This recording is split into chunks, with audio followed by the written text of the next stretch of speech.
أعوذ بالله من الشيطان الرجيم بسم الله الرحمن الرحيم لك الحمد يا رب كما ينبغي لجلال وجهك وعظيم سلطانك।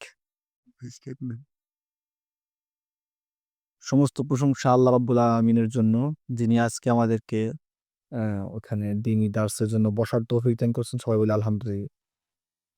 দরুদ বর্ষিত হোক মানবতার দূত, মুক্তির দূত, আকায়ে নামদার সাইয়্যিদুল মুরসালিন খাতামুন নাবিয়্যিন জনাবে মুহাম্মদুর রাসূলুল্লাহ সাল্লাল্লাহু আলাইহি ওয়াসাল্লামের উপর। আজকে আমরা যে বিষয়টা নিয়ে কথা বলবো, আচ্ছা, গত দার্সে ছিলেন এমন কে কে আছেন? দেখায় এখন না? আচ্ছা, গত দার্সের একটা আমাদের যে ভিডিওটা ছিল, অডিওটা ছিল, এটা আপনারা নিজেইতে শুনে নিবেন।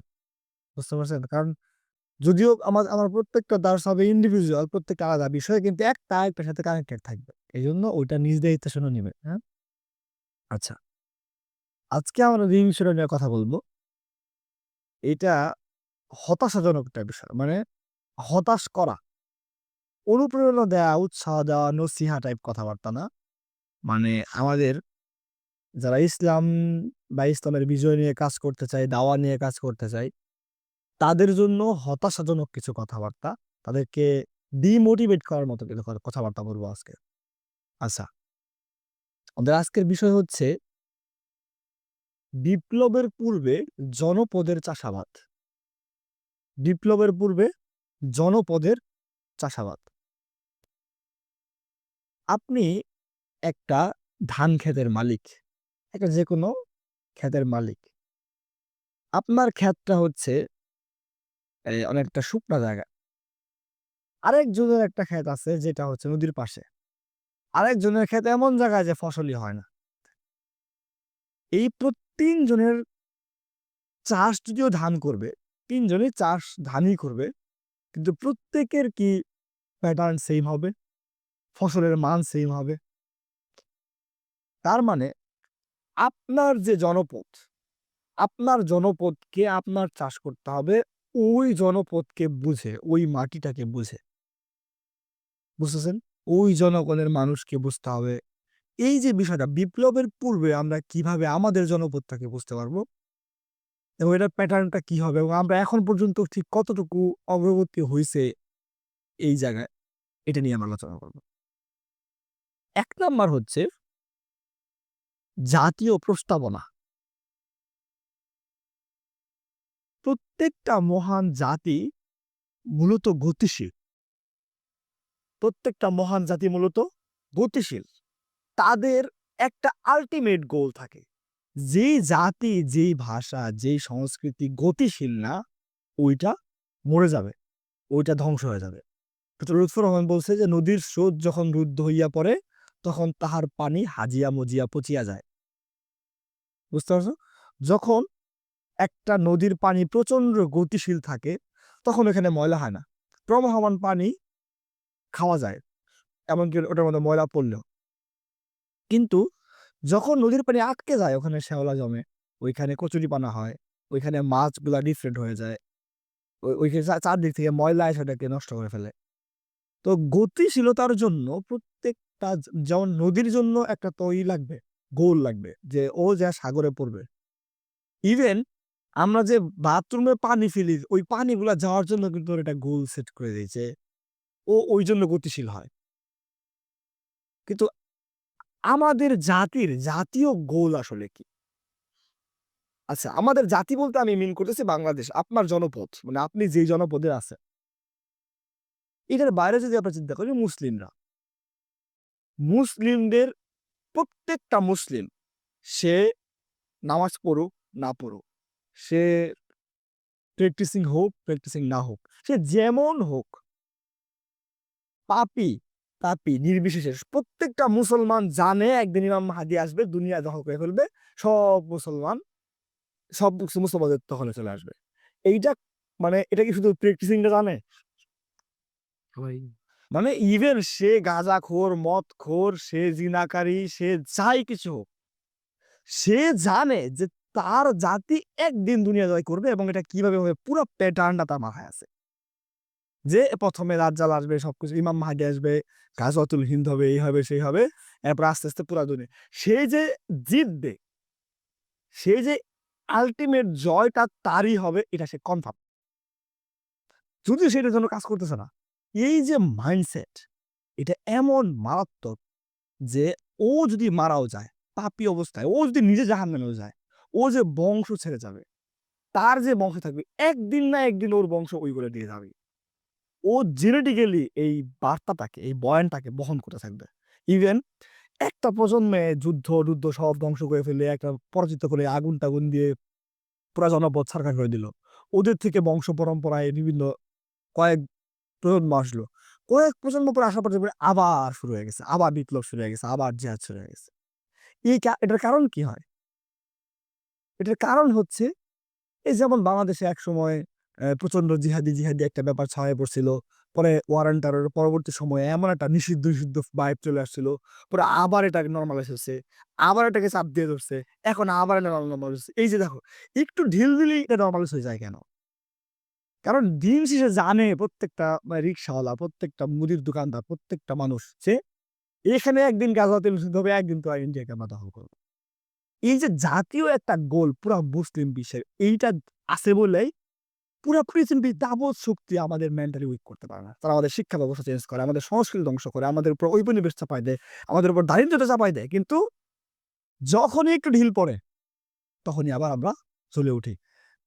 শুধু এটা মুসলমানদের ক্ষেত্রে না। একটা জিনিস দেখেন, তুর্কিরা কনস্টান্টিনোপল বিজয় করবে। তুর্কিরা কনস্টান্টিনোপল বিজয় করবে। এইটা তুর্কিরা জানে সেলজুক গাজীর পরবর্তী সময় থেকে। মানে কনস্টান্টিনোপল বিজয়ের কমপক্ষে ৬-৭ বছর আগে থেকে। ওরা জানে যে আমরা কনস্টান্টিনোপল বিজয় করব। আমাদের মধ্যে কেউ একজন আসবো যে ৩ টা আপেল জয় করবে। মানে আপেল বলতে কিলজালমা বলে এটাকে। একটা হচ্ছে ভূমধ্যসাগর, একটা হচ্ছে রোম, একটা হচ্ছে কনস্টান্টিনোপল। এটা যে আমরা বিজয় করব এটা জানে। এখন এটার যে ভিলেন, যে খারাপ লোক, যে মুনাফিক, যে গাদ্দার, সেও এটা জানে। যে গাদ্দার সেও বলে কি আমরা মূলত ইয়ের জন্যই কাজ করতেছি। কিজিলের জন্যই কাজ করতেছি। আমরা ওই কনস্টান্টিনোপলের জন্যই কাজ করতেছি। ঠিক আছে? মানে এখন এই যুগের যারা মুজাহিদ এদের বিরোধিতা অনেকেই করে। কিন্তু ইমাম মাহাদির বিরোধিতা কেউ করে? একটা এই তুর্কি জাতির একটা প্রস্তাবনা। তারা জানে যে তারা কনস্টান্টিনোপল বিজয় করবে। এখন তাদের বিভিন্ন রাজ্য গড়ে ওঠে। ইভেন সেলজুক সাম্রাজ্য ধ্বংস হয়ে গেছে। ঠিক আছে? সেলজুক সাম্রাজ্য ধ্বংস হয়ে গেছে, কারাহান্ডিরা ধ্বংস হয়ে গেছে, কারাবানরগুলা ধ্বংস হয়ে গেছে। অনেক জাতি আসছে, ধ্বংস হয়ে গেছে, রাজত্ব হইছে। উসমানীয়রা ৩ টাইমে ধ্বংস হইয়া আবার গড়ে উঠছে। ঠিক আছে? কিন্তু আর একসময় গিয়ে ওরা ঠিকই ওদের ২ টা কিজিলের দখল করে ফেলছিল। ভূমধ্যসাগর এবং এই যে একটা মাইন্ডসেট, এটা একটা প্রস্তাবনার মাধ্যমে হয় যে আল্টিমেটলি আমার জাতির গোলটা কি? এখন আপনার জাতির সামনে আপনি যে জনপদে আছেন, এই জনপদের সামনেও সেম একটা পাওয়ারফুল প্রস্তাবনা দাঁড় করতে হবে। যে আমরা আমাদের জাতির আসলে এইটা হচ্ছে গোল। মানে এটা হচ্ছে আমরা চাই। এইটা বাংলাদেশের ক্ষেত্রে কি? এই বাংলার জনপদের ক্ষেত্রে এটা কি? নাই। তার মানে আল্টিমেটলি এটা একটা মৃত জাতি। একটা বাঙালি আসলে কিসের জন্য বাঁচে? ও প্রত্যেক দিনের রিজিকের জন্য বাঁচে। ঠিক আছে? একটা প্রত্যেক দিনের রিজিকের জন্য। আচ্ছা এখন ইভেন এটা তো বড় কথা। আচ্ছা এখানে আমরা বা আমাদের জনপদ বলতে আমরা আসলে কি মিন করতেছি? শুধু জিহাদপন্থীরা? শুধু ইসলামপন্থীরা? ইসলামপন্থীদের মধ্যে কি জামাত ইসলামও আছে কিনা? ইসলামপন্থীদের মধ্যে কি আ পীররাও আছে কিনা? আর এই ইসলাম মুসলমান নাকি আপামর মুসলমানরা? এই আপামর মুসলমানের মধ্যে আওয়ামী লীগ পড়বে কিনা? বিএনপি পড়বে কিনা? এবং এই আপামর বাংলা বলতে কি এটা আমরা কলকাতা সহ ধরবো নাকি সারা ধরবো?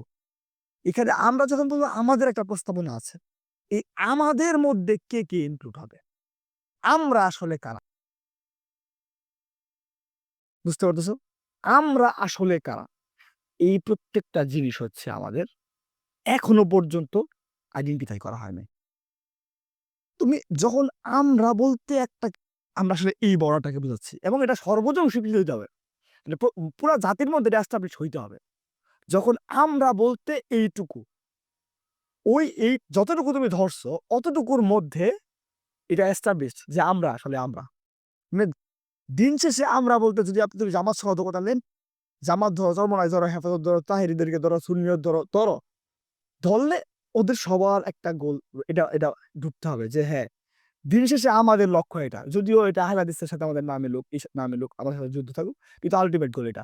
আমাদের জনপদে এরকম কোনো প্রস্তাবনা নাই। বুঝতে পারছো? এবং আমরা বলতে কি, এটা আমরা কনফার্ম না। এটার কয়টা কারণ আছে দেখো। প্রত্যেক জাতিতে সংস্কৃতি, সাহিত্য এগুলো তো লাগবে, তাই না? এগুলো তো একটা মেজর একটা বিষয়। তো বাংলা সাহিত্য বলতে তুমি কি বুঝতেছো? বাংলা সাহিত্য বলতে আমরা আসলে কি বুঝতেছি? এইটার মধ্যে দেখো, আমরা আহ, যেই সাহিত্যের উপর বেস করে আছে, রবীন্দ্র, বঙ্কিম, শরৎচন্দ্র, এইটা বিল্ড করছে কোন আমলে? ইংরেজ আমলে। ইংরেজ এটা বিল্ড করছে, স্ট্রাকচার পুরোটা ইংরেজির উপর ডিপেন্ডেন্ট। আবার ইংরেজরা কিন্তু অস্বীকার করছে তার পূর্বের সাহিত্যটাকে। শাহ মোহাম্মদ সগীর বলো, আলাউল বলো, বা আরো যারা যারা ওই সময় প্রাচীন বাংলার কবিরা আছে। দেখো, সায়েন্সের ক্ষেত্রে একটা জিনিস চিন্তা করি। সায়েন্স এই যুগে স্টিফেন হকিং, আইনস্টাইন এদের রাজত্ব চলে, কিন্তু গ্যালিলিও একসময় ছিল, আর্কিমিডিসরা ছিল, তার আগে একদম পিথাগোরাস পর্যন্ত ছিল। এই যে বিভিন্ন স্টেজে বিভিন্ন যুগ আসে প্রত্যেকটা শাস্ত্রের, একটা যুগ অন্য যুগের উপর ঋণী থাকে। যে স্টিফেন হকিং বলতে পারবে না যে গ্যালিলিও এগুলো আসলে আমাদের পিছনে ঠেলে নিয়েছে। গ্যালিলিওরাও মানে মনে করবে কি আমরা ওদের মিরাস। ওই গ্যালিলিও আর্কিমিডিসরা আবার পিথাগোরাসদেরকে ফিলোসফির ক্ষেত্রে একই। এই সক্রেটিস, প্লেটো, এরপর ধরো ফ্রয়েড পর্যন্ত, ফোকো পর্যন্ত, আর এই যুগের যারা হালের আছে, জেডি আইনুইন থেকে শুরু করে যারা আছে, প্রত্যেকেই ফিলোসফির ক্ষেত্রেও মানে তাদের পূর্বের যে স্টেজ থাকে এটাকে ধারণ করে এবং এটাকে বেস ধরে। বাংলা সাহিত্যের ক্ষেত্রে প্রত্যেকটা স্টেজ আগের স্টেজকে অস্বীকার করে। বুঝছো? ইংরেজ আমলের যে স্টেজটা, ইংরেজ আমলের ওরা মূলত আর শাহ মোহাম্মদ সগীরদের যে স্টেজ, আলাউলদের যেই, এটাকে কমপ্লিটলি বাদ দিয়ে অস্বীকার করে এই বঙ্কিম, শরৎচন্দ্র, রবীন্দ্রনাথরা নতুন থিওরিটিক্যাল কালচার করছে। বুঝতেছো? এখন আমরা যদি আবার আসি, এখন আমরা ধরো একটা সভ্যতা এস্টাবলিশ করলাম এই জায়গায়, আমরাও আবার কিন্তু রবীন্দ্রনাথেরকে অস্বীকার করবো, কারণ এরা আমাদের স্বাধীনতা শত্রু। তো বাংলা সাহিত্যে শরৎচন্দ্র, বঙ্কিমদেরকে কিন্তু কমপ্লিটলি অস্বীকার করে নতুন ভাবে শুরু করবো। তার মানে 1200 বছর পুরনো একটা সভ্যতার সাহিত্য প্রতি স্টেজে নতুন করে শুরু হয়। তাহলে এটা এটা এরকম হয়ে গেল না যে আমি কুষ্টিয়া যাব, তো আমি ইসলামী বিশ্ববিদ্যালয়ের গেট থেকে আমি শুরু করলাম হাঁটা, হাঁটতে হাঁটতে আমি যখন লক্ষ্মীপুর পর্যন্ত গেলাম তখন সন্ধ্যা হয়ে গেছে, তখন আমি আবার ব্যাক করলাম। কেন? আজকে সন্ধ্যা পর্যন্ত, আজকে তো লক্ষ্মীপুর পর্যন্ত গেছি, আজকে মেসে চলে যাই, কালকে আবার হাঁটতে শুরু করব। এদের প্রতিদিন শুরু করবা, প্রতিদিন লক্ষ্মীপুর পর্যন্ত যাই হেসে যাবে। তুমি যে পর্যন্ত গিয়ে থামছো ওই জায়গাটাকে স্বীকার করে ওইখান থেকে শুরু করতে হবে, তাই না? সাহিত্যের ক্ষেত্রে যে এইগুলা কারণে আমরা বলতে আসলে কাদেরকে বোঝাচ্ছি এটা আমরাই করতে পারতেছি না। এটা হচ্ছে ফার্স্ট। ঠিক আছে? এই যে আমাদের জাতীয় একটা প্রস্তাবনা নাই, এই জাতীয় প্রস্তাবনা তোমাদের যদি না থাকে, এটার যে ইম্প্যাক্ট এটা পরে বলতেছি। আরেকটা জিনিস, অ্যাক্টিভিটি। প্রত্যেকটা বিজয়ী জাতির ক্ষেত্রে 40% মানুষ কমপক্ষে অ্যাক্টিভ হয়। চিন্তা করো, আমেরিকা, দুনিয়া এখন আমেরিকা কন্ট্রোল, এটা তো আসলে অস্বীকার করার কিছু নাই। দেখো, ইউএসএ আইডি সংগঠনের নাম শুনছো? সিসিমপুর দেখছো না? সিসিমপুর, এগুলো ইউএসএ, এটা কি ট্রাম্প চালায়? আর রিপাবলিকা চালায়? ডেমোক্রেটিক চালায়? এটা কারা চালায়? আমেরিকার জনগণ। এরপরে এই যে বিভিন্ন সময় বিভিন্ন জায়গায় বন কাটে, অ্যামাজনে আগুন ধরাই দিছে আমেরিকার অমুক অর্গানাইজেশন, পরিবেশবাদী অর্গানাইজেশনটা, পরিবেশবাদী অমুক অর্গানাইজেশন হচ্ছে তীব্র প্রতিবাদ জানাইছে। আবার অমুক জায়গায় ধরো একটা বিলাই রেহাকেও ফাঁসি দিছে, প্রাণী সংরক্ষণের একটা অধিদপ্তর প্রচন্ড তীব্র নিন্দা। দেখো মানে, এবং ধরো আফ্রিকায় হচ্ছে মানুষ না খায় মরতেছে, আমেরিকা থেকে একটা গ্রুপ কিন্তু চলে আসতেছে। এখন ওই দুর্ভিক্ষের কারণে ওদের রাষ্ট্র কিন্তু ওদেরকে হেল্প করার জন্য জনগণ কিন্তু চলে আসতেছে। ওদের মাইন্ডসেটই হচ্ছে যে দুনিয়া আসলে আমাদের এবং এটা দেখাশোনার দায়িত্ব আসলে আমাদের। তোমার দেশে বন্যা হলে সর্বপ্রথম কিন্তু আমেরিকা জনগণের একটা টিম চলে আসবে। এইটা কিন্তু ট্রাম্প না বা বারাক ওবামার টিম না, এটা ওদের জনগণের টিম। মানে জনগণ তাদের রিজিকের বাইরে, তারা যে রিজিক অন্বেষণ করে, তারা প্রতিদিন কাজ করে, এর বাইরেও মানে মানবতার জন্য, মানুষের জন্য কোনো একটা কিছু করে। তাদের পৃথিবী তাদের মাথায় পৃথিবীর একটা কল্পনা আছে যে আমি আসলে পৃথিবীর এরকম দেখতে চাই। ও যেরকম পৃথিবীটা দেখতে চায় ওই অনুযায়ী একটা কিছুর মধ্যে ইনক্লুড। এই যে দেখো, এখন যদি ধরো আমেরিকান রাষ্ট্র নাই বা আমেরিকান রাষ্ট্র খুব দুর্বল রাষ্ট্র, কিন্তু ওই যে ধরো অ্যান্টার্কটিকায় বরফ গলতেছে, এই চিন্তায় আমেরিকা ধরো 10% মানুষের ঘুম হইতো না। এদিক দিয়ে অ্যামাজন কাইরা ধরো ব্রাজিল সরকার শহর করা গেছে, আমেরিকা আরো 5% মানুষের ঘুম হইতো না। এই জায়গায় মনে করো একটা সমকামীরা দূরে মারছে, ওই আমেরিকা ধরো 30% মানুষের ঘুম হইতেছে না। বুঝতে পারছো? সমকামিতা এজেন্ডা যে পুরো পৃথিবীতে বাস্তবায়ন, সেটা কি পুরোটাই হচ্ছে সরকারের? এই প্রত্যেকটা হচ্ছে বিভিন্ন অর্গানাইজেশনে, বিভিন্ন এনজিও, বিভিন্ন মানুষের টিম, এগুলো সব জনগণের। এগুলো কারা পরিচালনা করে? প্রশাসনের বাইরের জনগণ। এটা শুধু তুরস্কে যাও তুমি, তুরস্কে সেম। মানুষ একটা কিছু করে, এরপরে এরা ওটার বাইরেও একটা সাংস্কৃতিক অর্গানাইজেশন, একটা মডারেট কিছু, একটা অমুক দাস, অমুক সেমিনার, অমুক একটা কিছু। এখন তুমি চিন্তা করো, ওইটা এত বেশি যে মালয়েশিয়াতে একই অবস্থা। বড় যে কোনো রাষ্ট্রে যাওয়া, যারা বিগ ব্রাদার রাষ্ট্র আছে, প্রত্যেকের কমপক্ষে 30-40% মানুষ এরকম কিছু না কিছু যে কিন্তু মানে রাষ্ট্রের যারা হর্তাকর্তা, তারা পলিটিক্স নিয়ে চিন্তা করলেই চলবে। আর ওদের দাবিগুলা পর্যালোচনা করে ওরা দেখবেন রিসার্চ করে তুলে ধরছে যে অমুক দেশে হইলো সমকামীদের, ট্রান্সজেন্ডারদের অনেক হত্যা করা হইতেছে। রিসার্চ কিন্তু ওরা তুলে ধরছে, অ্যাকশন নিবে সরকার। এই যে অ্যাক্টিভিটি, একটা মৃত রাষ্ট্রে এটা থাকে না। তুমি যদি চিন্তা করো যে বাংলাদেশে নিজের রিজিকের বাইরে আওয়ামী লীগ বিএনপি বাদ দিয়ে, আওয়ামী লীগ বিএনপি করে এগুলো বাদ দিয়ে, মানে বাস্তবে কি কোনো একটা কল্যাণমূলক কিছুর সাথে যুক্ত, সেটা খারাপ হোক ভালো হোক, কত পার্সেন্ট মানুষ? এই যে তোমরা পড়াশোনা করতে আসছো, পড়াশোনা করতে এসে পড়াশোনার পাশাপাশি দিন চর্চা করতেছ, এইটা ধরো খারাপ। কিছু ছাত্র ইউনিয়নের পোলাপান আছে একই কাজ করবে, কিছু নাস্তিক আছে একই কাজ করবে, করুক। এই যে বিভিন্ন, যে ওদের মেইন যে জীবনের স্বাভাবিক যে মিডিওক্রেটিক চিন্তা ভাবনা, এর বাইরে গিয়া কিছু একটা করে, এরকম মানুষই কয়জন নেগেটিভ পজিটিভ? তা মৃত রাষ্ট্রের একটা লক্ষণ। যে চিন্তা কর, এটা হচ্ছে এমন দেশ যেটা হচ্ছে পৃথিবীর সবচেয়ে ঘনবসতির দেশ। 40 কোটি মানুষ তো বলতেছে কয়দিন আগে, কমপক্ষে তো 25-30 কোটি হবে। 52 কোটি বলছে, ঠিক আছে, কমপক্ষে 25 কোটি তো হবে। 25 কোটি তুমি চিন্তা করো, যেখানে আফগানিস্তানের জনগণ হচ্ছে 4 কোটি। 4 কোটি না, 4 কোটি বেশি না, 4 থেকে 7, রাশিয়ায় 12 কোটি। আফগানিস্তানের অবস্থা কি? আর দেখো বাংলাদেশের হচ্ছে 25 কোটি জনগণ, এর মধ্যে যুদ্ধের উপযোগী হচ্ছে 42 লক্ষ, মানে যুদ্ধের উপযোগী বয়সের। এটাকে ধরা হয় ধরো 16 থেকে 25, 28, এই বয়সের পোলাপান যে কোনো সময় যুদ্ধে যেতে পারে, প্রশিক্ষণ ছাড়াই। ধরো একটা বন্ধু যুদ্ধ করতে পারবেন, এটা আমার বাপরে ধরা দিলেও পারবে না। এই যে একটা বয়স, মানে যেই বয়সে সবাই যুদ্ধে যেতে পারে, এই বয়সের পোলাপান কোন দেশে কত, ওইটার উপর ডিপেন্ড করে যে ওই দেশ কতটা স্ট্রং। এটা একটা গুরুত্বপূর্ণ বিষয়। এখন আফগানিস্তানে 4 কোটি মানুষ বা 7 কোটি মানুষ ধরলাম, বাংলাদেশে 25 কোটি মানুষ, ওতে এই উপযোগী বয়সের সংখ্যা মাত্র 42 কোটি, 42 লক্ষ। আফগানিস্তানে মাত্র 7 কোটি, এর মধ্যে 50 লোকের মাদকাসক্ত। বুঝতে পারছো? মানে ধরো যদি 25 কোটিতে 42 লাখ হয়, তাহলে 7 কোটিতে কত হবে? আরো কম, অনেক কম, 4 ভাগের 1 ভাগ। তাহলে ওটা সংখ্যা কত হইতে পারে? 10 লাখ। 10 লাখ। এখানে 50 লক্ষ যুবক, যুবক বলতে তার মানে এই সব বয়সের বাইরেও আছে, মাদক টোটালি ড্রাগ অ্যাডিক্ট আফগানিস্তান। মানে আমাদের অবস্থাগুলো চিন্তা করছো? মানে আপনি, আমরা যে স্বপ্ন দেখবো, স্বপ্ন দেখলে কি হবে? ধরো একটা বিগ ব্রাদার রাষ্ট্র বা যারা পরিচালক রাষ্ট্র হয়, সভ্যতা রাষ্ট্র হয়, এই সভ্যতা রাষ্ট্রগুলাতে মানুষ স্বপ্ন দেখে, ও শুধু তার স্বপ্নের জিম্মাদারি নেয়। বুঝতে পারছো?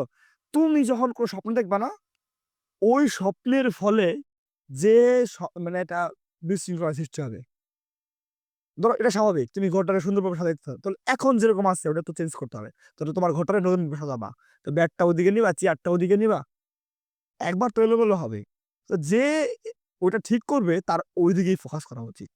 এখন ওই এতক্ষণ জনগণ কই থাকবে, মানে দাঁড়ায় থাকবে কিনা, এটা তো ওর চিন্তা করার বিষয় না। ওটা ধরো একটা হিউজ পরিমাণ কিছুটা করতে হবে। কিন্তু ধরো এইখানে ওরকম অর্গানাইজেশন নাই যারা জাতির দায়িত্ব নিবে। কথা বুঝতেছো আমার? জাতির দায়িত্ব নিবে এমন কোন অর্গানাইজেশন নাই। আছে কারা? উম্মা নিয়ে চিন্তা করে কারা? ভার্সিটিতে পড়ে, হুম, চাকরি পাইলে অলমোস্ট সবগুলা দুধ দিব। বুঝতে পারছো? এখন জিহাদ জিহাদ চেতনা সবগুলা মানে পড়াশোনার ক্ষেত্রে নাই। ভাই কই ভাই কিছু রাস্তা দেখান ভাই, আফগানিস্তান যাবো ভাই, ঠিক আছে ভাই রাস্তা আর কত ভাই, ভাই চলেন একটা কিছু করে, হ্যাঁ পড়াশোনার ভালো হ্যাঁ পড়াশোনা কিছু করবো। পড়াশোনা করে কি হবো ভাই?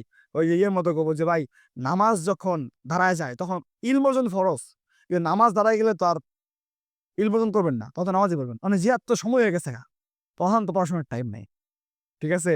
তো এরকম মানে উত্তেজিত, কিন্তু যখনই বিয়া করাই দিবা তবে ঠান্ডা। বুঝতে পারছো? তার মানে ওর এরা হচ্ছে উম্মার দায়িত্ব নিয়ে বসে গেছে, তাও এরা ফ্যামিলির দায়িত্ব সামলানোর মতো না।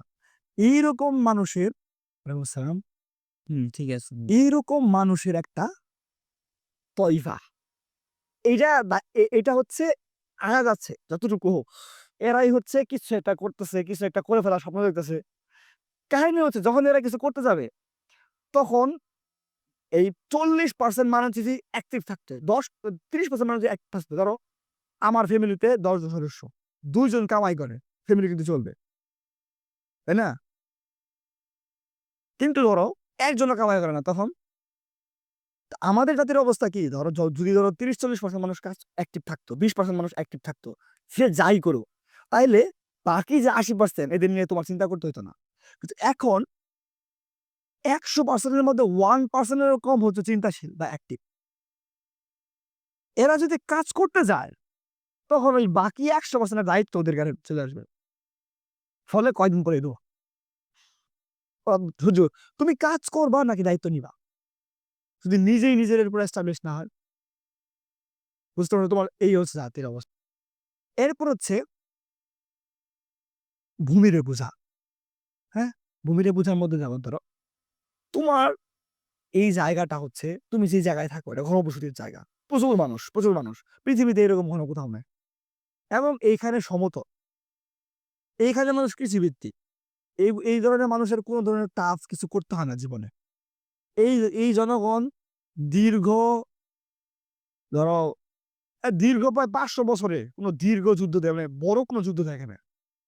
সেই রাজমহলের যুদ্ধের পর থেকে জাতীয় কোনো যুদ্ধ দেখে না, পুরো জাতি ইনক্লুড করে। পলাশির যুদ্ধ যে হয়েছে মানুষ জানে, পরে মানুষ পড়ছে বা মানুষ শুনছে, কিন্তু কোন জায়গায় যুদ্ধ এই নবাব জাহিরা রয়েছে মানুষ কিন্তু জানেও না। বুঝতে পারছো? ইভেন হিউজ জনপদের মধ্যে পুরো জাতিকে ইনক্লুড করে এরকম যুদ্ধ খুব একটা হয় না। অন্তত ওরা বিজয় করতে গেছে এরকম হয়েছে না। আমাদের জাতিতে সর্বশেষ এরকম যুদ্ধ কবে হয়েছে যা আমরা বিজয় করতে গেছি? মানে গত 500 বছরের যত যুদ্ধ আছে সব খালি মারা খাওয়ার ইতিহাস। বুঝতে পারছো? ওরা কখনো জানে না বিজয় কেমন। মানে এদের মেন্টালিটি হচ্ছে ডাউন মেন্টালিটি, গোলাম মেন্টালিটি। এখন তোমার এইটাকে বুঝতে হবে, এই মেন্টালিটি নিয়ে তোমার কাজ করতে হবে। ঝামেলা হচ্ছে আমরা আমাদের জনগণকে কখনোই বোঝার চেষ্টা করি নাই। আওয়ামী লীগ বোঝার চেষ্টা করে নাই, বিএনপি বোঝার চেষ্টা করে নাই, হ্যাঁ, ইসলাম বোঝার চেষ্টা করে নাই, না করছে জামাত, না করছে না করছে জেএমবি, না করছে মানে কেউ না। একদল তুর্কি থেকে আসে, তুর্কি বিপ্লব আইসা আমাদের উপর চাপাই দেয়। আর একদল লিখনের মুসলিমের যে মিশরীয় চিন্তা ভাবনা ওটা আমাদের উপর চাপাই দেয়। আরেক দল ইরানি বিপ্লবের রেনেসাঁ আমাদের উপর চাপাই দেয়। আরেক দল আফগানিস্তান বানাই দিতে চায় বাংলাদেশে, ঠিক আছে? ব্যাপারটা বুঝছো? কিন্তু এটা বাংলা, এটা তোমার জনগণ, তোমার বুঝতে হবে এরা আফগান না, এরা মিশরীয় না, এরা ইরান না। বুঝতে হবে? প্রত্যেকটা দল প্রত্যেকটা তৈফা, প্রত্যেকটা অ্যাকশন আমাদের কপিবাসী ছিল। আমরা কাউকে না কাউকে কপি করছি সব সময়, এবং কপি করছি তো ওরা ওরা যে মেইন কপি, ধরো একটা খাতা লিখতে কত সময় লাগে, একটা এক পৃষ্ঠা লিখতে কমপক্ষে ধরো 20 মিনিট সময় লাগলো, ফটোকপি করতে তো 1 মিনিট লাগে। তো ওরা ওদের দেশে যেটা এস্টাবলিশ করছে ওটাই ওরা ধরো করছে হচ্ছে ধরো 50 বছর 100 বছরে। ওইটা আমরা আমাদের দেশে কপি করি কয় মানে কয় 1 বছরে। এই বছর হচ্ছে অ্যা আমরা ঘোষণা দিলাম, পরে 1 বছরের মধ্যে আমরা জিহাদ শুরু করতাছি। বুঝতে পারছো?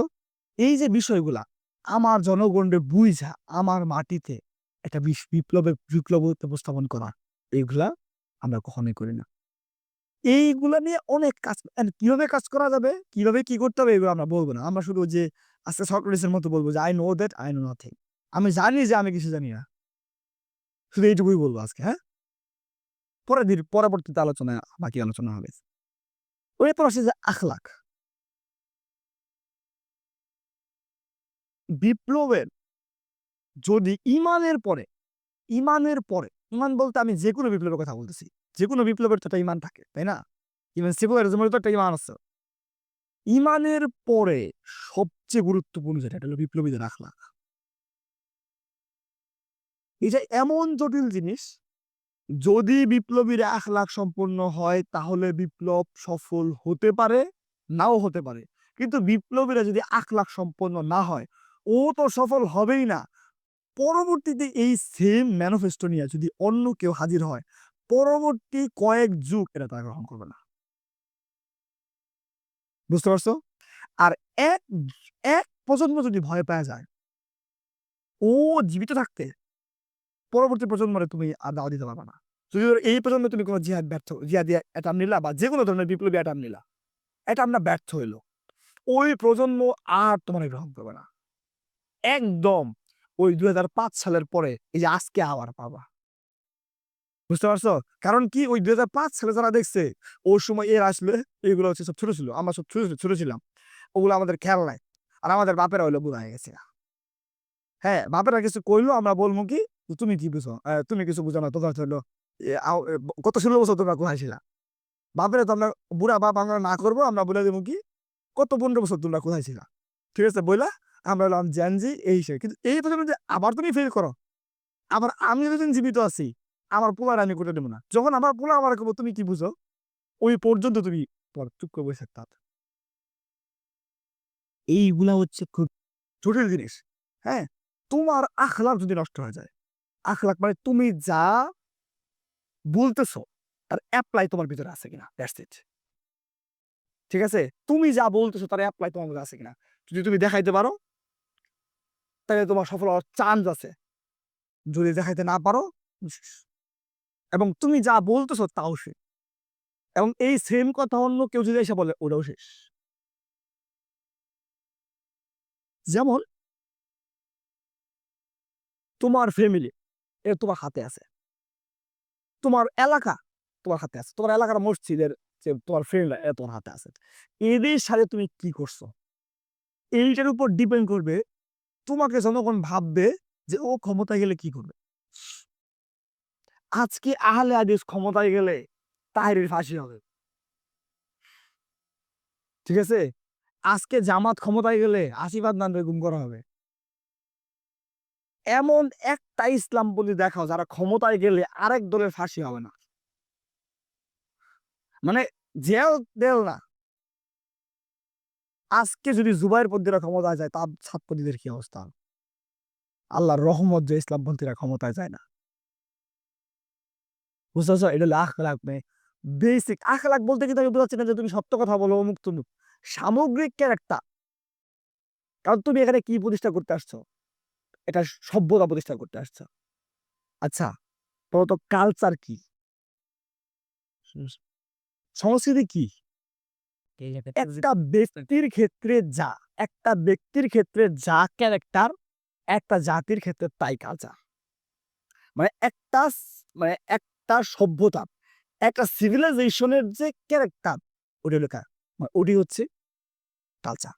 মানে আমার সামগ্রিক ব্যক্তিত্ব এটা কিসের অন্তর্ভুক্ত? কালচারের। আমার এর অন্তর্ভুক্ত, ক্যারেক্টারের অন্তর্ভুক্ত। আমি কেমন? আমি রাগী নাকি আমি দয়ালু? নাকি আমি কি পড়ি? যেমন আমি তোমাকে বললাম যে তুমি ডাক্তারের ক্যারেক্টার করো। ডাক্তারের ক্যারেক্টার করো। তুমি ডাক্তার বলতে তুমি কি বুঝো? ডাক্তার হচ্ছে এটা এত বড় থাকবে। ঘাড়ের মধ্যে হচ্ছে এটাই থাকবে, ঠিক আছে? সে কি করে সামগ্রিক যে বিষয় এটা বলছে ডাক্তার মিথ্যা কথা বলে কিনা এটা কিন্তু ইনক্লুড হবে না। মিথ্যা কথা সত্য কথা ক্যারেক্টারের মধ্যে আসবে না। ডাক্তারের ক্যারেক্টার মানে কি? ডাক্তারের ক্যারেক্টারের মধ্যে এটা লোক সত্য কথা বলে এটা আসবে না। বুঝতেছো? ডাক্তার বলতে তুমি যা চিন্তা করো তাই হচ্ছে মানে তাই হচ্ছে ওর ক্যারেক্টার। এটা উকিলের ক্যারেক্টার আলাদা, এটা যোদ্ধার ক্যারেক্টার আলাদা।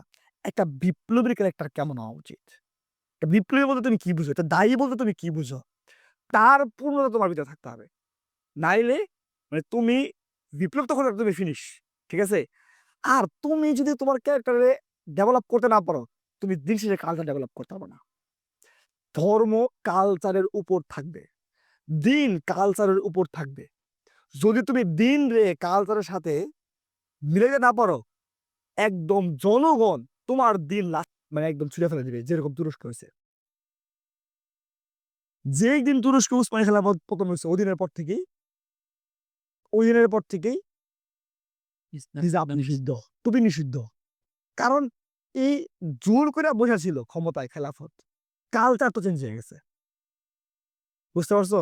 তুমি বইসা ওই যে ইসলামী বিশ্ববিদ্যালয়ে বিজয় করতে আসছি আমরা, তো আমাদের তো হচ্ছে জিয়া হল পর্যন্ত বিজয় হয়েছে, তো এক কাজ করি আমরা ইয়ের সামনে হক কায়েম শুরু করে দেই, বাকিটুকু বিজয় বাকি আছে, সমস্যা নাই।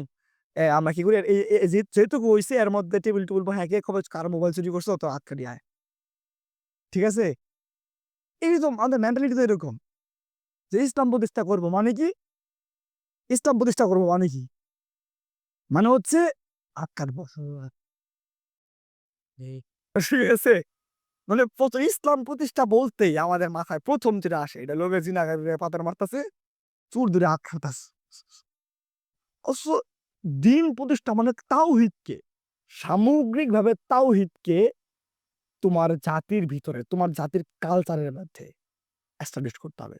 যে জনগণ তোমার শাসক একটু উল্টাপাল্টা কথা বলে জনগণকে ধরে হোক তুই ইসলাম বিরোধী কথা হয়েছিস। বুঝতে পারছো? শাসক জোর করে ধরে করবে না, নামাজ পড়াবে না। শাসক নামাজ পড়ে না, এটার জন্য শাসকের ক্ষমতা থাকবে কিনা এটা জনগণ ডিসাইড করবে। That's culture. এখন আমি বললাম আজকে থেকে এখানে সব ছেলে মেয়েদের হাত ধরে হাঁটা নিষেধ আমাদের ক্যাম্পাসে। বিচার করলো, একটা আন্দোলন শুরু হয়ে গেছে। কিন্তু ছাত্রদের মধ্যে কেউ একদল আন্দোলন করতেছে যে ভার্সিটি নোংরা হয়ে গেছে। তীব্র আন্দোলনের মুখে বিসি তো আগেই রাজি। তো ছাত্রদের তীব্র আন্দোলনের মুখে দাঁড়িয়ে বেশ করছে যে ছাত্ররা চাচ্ছে যে হাত ধরে হাঁটা, হাত ধরে একটা পক্ষ আছে। এখন এটার যে ইমপ্যাক্ট, এটার যে প্রতিক্রিয়াটা ফেস করবে কারা? বিসি? বিসি কিন্তু ফেস করবে না। ফেস করবে এই যে এটা এই ছাত্রদের এই দল। তার মানে তোমার জনগণের সংস্কৃতিতে কালচার যখন তুমি ইসলামের এস্টাবলিশ করবা, তখন জনগণই ইসলামের প্রহরী হয়ে যাবে। ওরা ওদেরকে দমন করবে, ওই কালচারাল যারা শত্রু থাকবে এদেরকে দমন করবে। ফলে তুমি যে শাসক হিসেবে বসে আছো তুমি সেফ থাকবা। আর নাইলে তুমি একটা মানে লাগাম ছাড়া ছাড়া একটা পাগলা ঘোড়ার পিঠে বসে রয়েছে যে পয়সা লাথি দেওয়া হয়। বেশিরভাগ সময় এটাই হবে, এটাই হয়, সব জায়গায় সেম হয়।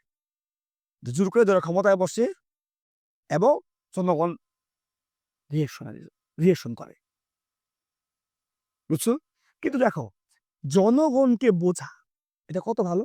যে ব্যাপারটা হচ্ছে মোহাম্মদ বিন কাসেম ভারতবর্ষে আসছে, কতজন সৈন্য নিয়ে জানো? 12,000 সৈন্য নিয়ে। অথচ তার কিছু দিনের মধ্যে ইন্ডিয়ানদেরকে মিলে তার বিশাল সেনাবাহিনী হয়ে গেছিল, 1,00,000 প্রায়।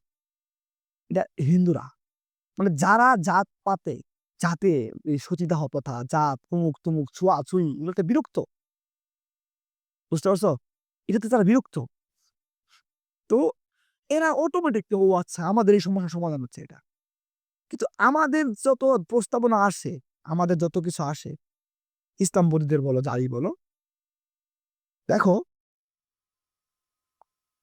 এখন পর্যন্ত ইসলামের কোন দলটা, ইসলামপন্থী যে কোনো দলের কথা চিন্তা করো, কোন দলটা জাতীয় কোনো সমস্যার ক্রান্তি লগ্নে মাসি হয়ে আসছে?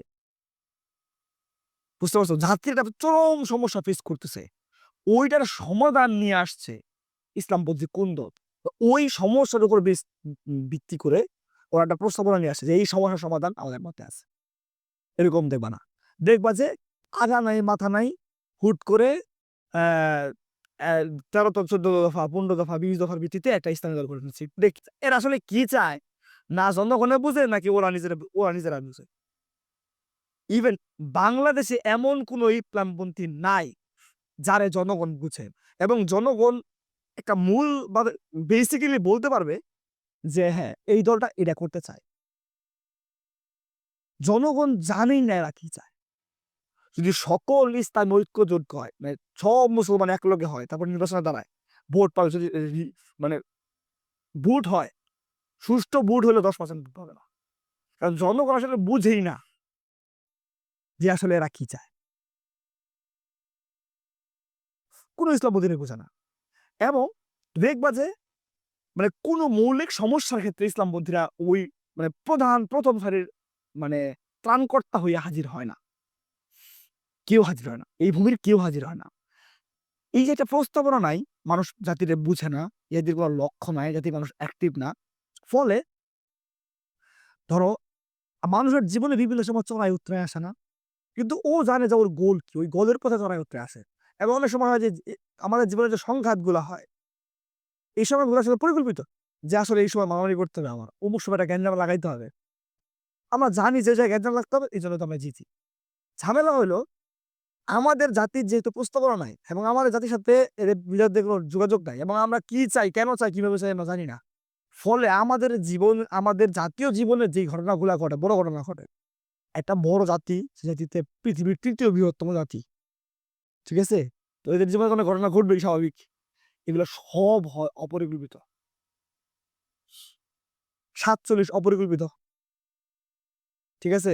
৬৫ যুদ্ধ অপরিকল্পিত, ৭১ অপরিকল্পিত, ৯০ অপরিকল্পিত, এই ২৫ কি ২৪ অপরিকল্পিত। মানে বাই ডিফল্ট হয়ে গেছে।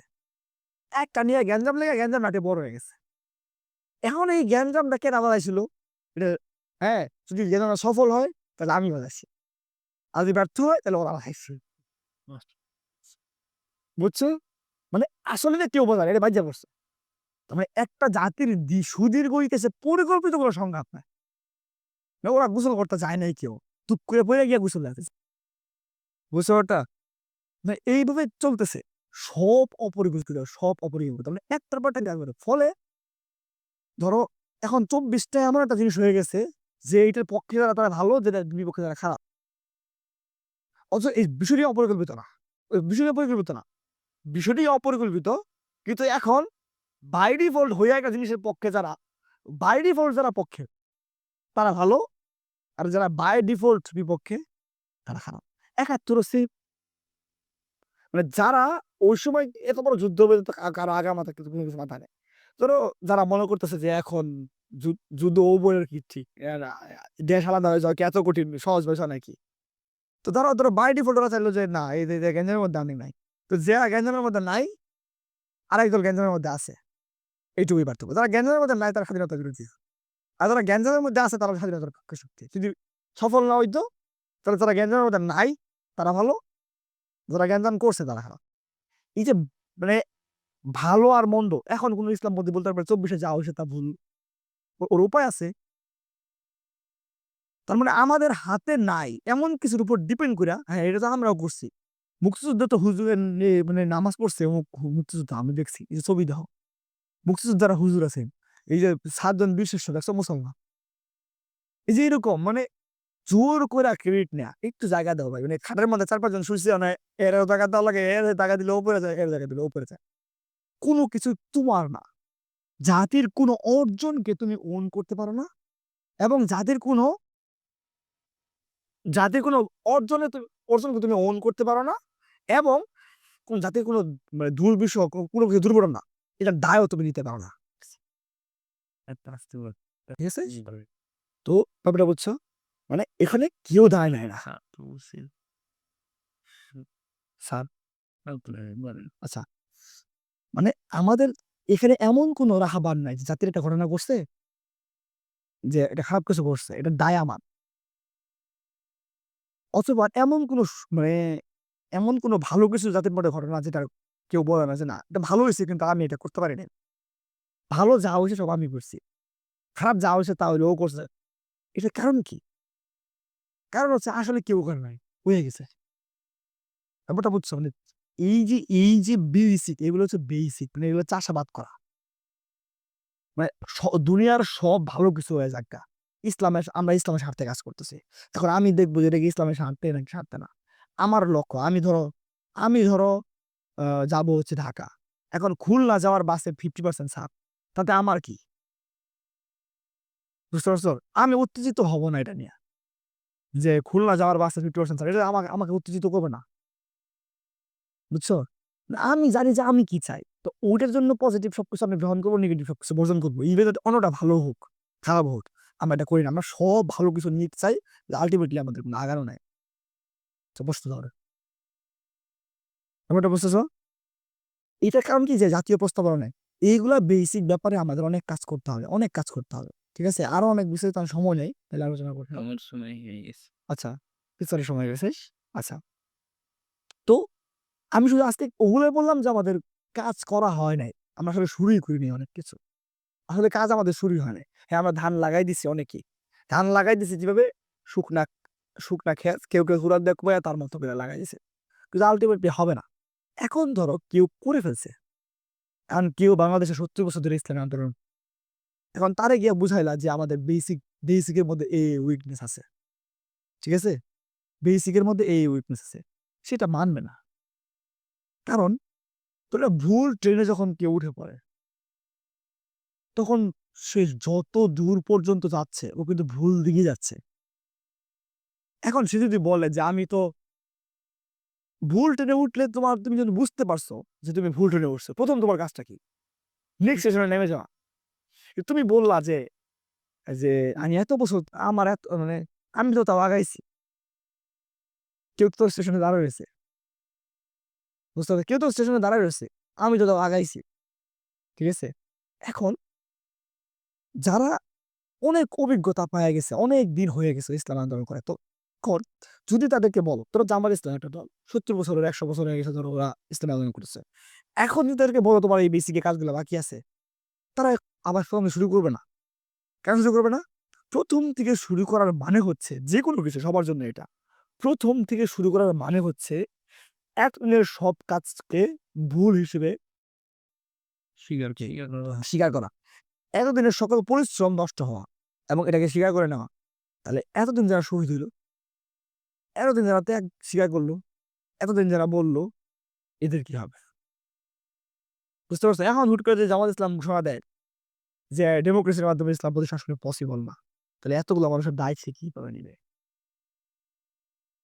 এটা কি পসিবল? কখনোই ওরা এটা স্বীকার করতে পারবে না।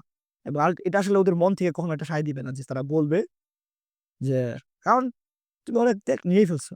এখন তোমার তুমি আমার কাছ থেকে প্রতি মাসে ৳১,০০,০০০ করে টাকা নিচ্ছ ব্যবসা করার জন্য। ব্যবসা করে ১০ বছর ব্যবসার পলিসিটা ভুল ছিল। এখন এটা তো আসলে হয় না। ঠিক আছে? তার মানে আমাদের এই জাতি, এই মানুষ এবং এই মানুষদের উপযোগী করে আমাদের নিজেদেরকে গঠন করার জন্য মানে ভাই এইগুলো বোঝার জন্য আমাদের পড়াশোনা হবে। ঠিক আছে?